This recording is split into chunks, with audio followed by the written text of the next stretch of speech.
Hello friends, welcome to the channel. My name is Josh. Today's video, what is the best dog breed for camping?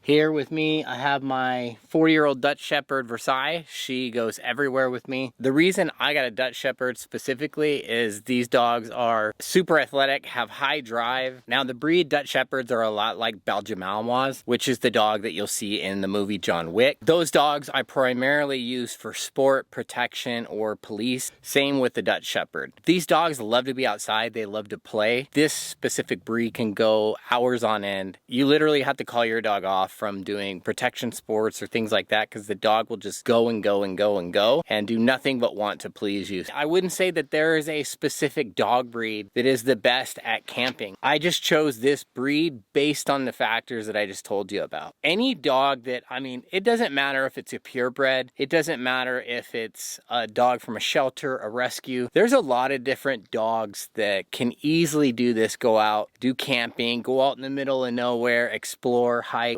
There's different YouTubers that do it. There's Linnea and Aquila.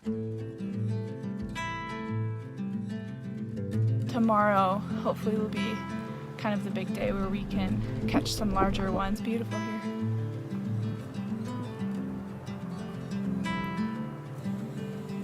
And Aquila is a white German Shepherd and just lived van life with Linnea. There's so many different people that do this that show you that literally you can have a purebred dog to a dog from a rescue, a dog from a shelter. It really doesn't matter. What I would say that you should pay attention to when trying to find a dog that's best suited for the outdoor type of lifestyle, that includes van life, camping, hiking, outdoors, adventuring, anything like that. First and foremost, you need a soundproof dog, meaning a dog that's going to be okay with unfamiliar changes, unfamiliar environments, unfamiliar sounds. Your dog doesn't have to be perfect, but definitely has to be confident, and there has to be a huge level of trust and communication between you, the owner, and your dog.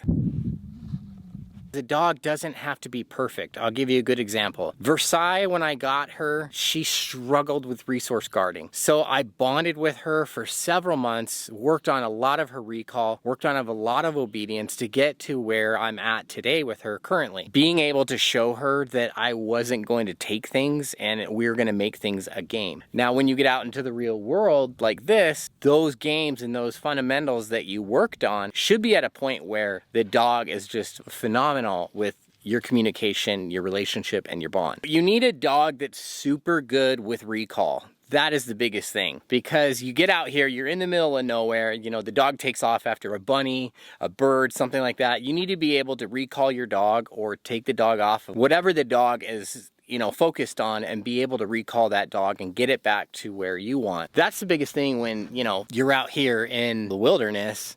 You have to be able to recall your dog and do it efficiently and do it safely and effectively. So if you don't have a dog and you're looking for a dog that, you love this type of stuff, you like to explore, you live in a van, you travel, whatever the case may be, look for a dog that has those factors. So let's say you're headed to a shelter, right? And you want to pick out a dog. Take a toy with you, or if they have toys there, treats, whatever. If the dog shows good communication skills and good recall skills, that's going to show later on down the road when you do get into something like this, that dog has the ability to be able to do those things if they do them right off the bat. You might find a dog that is kind of skittish and, may take a little bit to open up to you. Some dogs do well with this kind of stuff, and ultimately some dogs don't. Not every dog is going to be able to do this because some dogs just have different personalities and behavioral problems than others. Unfortunately, a lot of times with dogs with rescues and shelters, you really don't know what you're getting yourself into. So if you go down that route, which isn't a bad thing, I highly recommend it. Just make sure that you test the dog on different factors. Test the dog's behavior, test the dog's temperament, test the dog's desire to want to please by doing simple obedience things, having a dog come to you, having a dog sit or stay. Don't have a lot of expectation if you're going to a rescue, if you're going to a shelter. 9 times out of 10, the dog's probably going to be scared to death and may not do it. So that's when, if you adopt that dog, you take that dog home, those are the things that you want to work on when you're at home, so that when you get into this environment, that dog will have the best opportunity being able to come outside and enjoy the outdoors. Right now, Versai is completely off a leash. It's not very hard camping with a dog.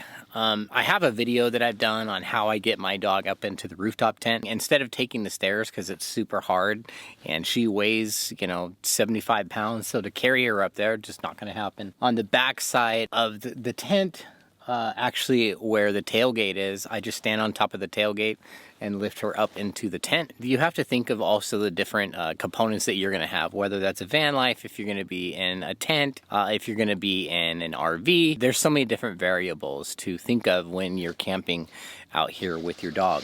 So take those into consideration. But in closing with this video, again, I don't think that there's any dog that's perfect for camping or exploring van life, anything like that. I think it just depends on the dog. But there are so many dogs out there that need a home. I would rather be with my dog than people out here. I love coming out here and being alone and isolated, and I find solitude being out here in the mountains with my dog. And it makes it even that much better when she's with me. I actually have up in the tent a specific sleeping bag for her. I have a specific blanket for her, but ultimately she ends up just sleeping with me in my sleeping bag anyways. If you don't feel comfortable, going and camping overnight right off the bat, get a little tent, little cheap little tent from Walmart, and spend the night out in the tent in your backyard. See how your dog does. Test the limits with your dog and see the capability that you're able to do, and gradually go into that. And then you'll be able to get to a point where you'll be able to do this consistently. If you have a dog like mine that feels comfortable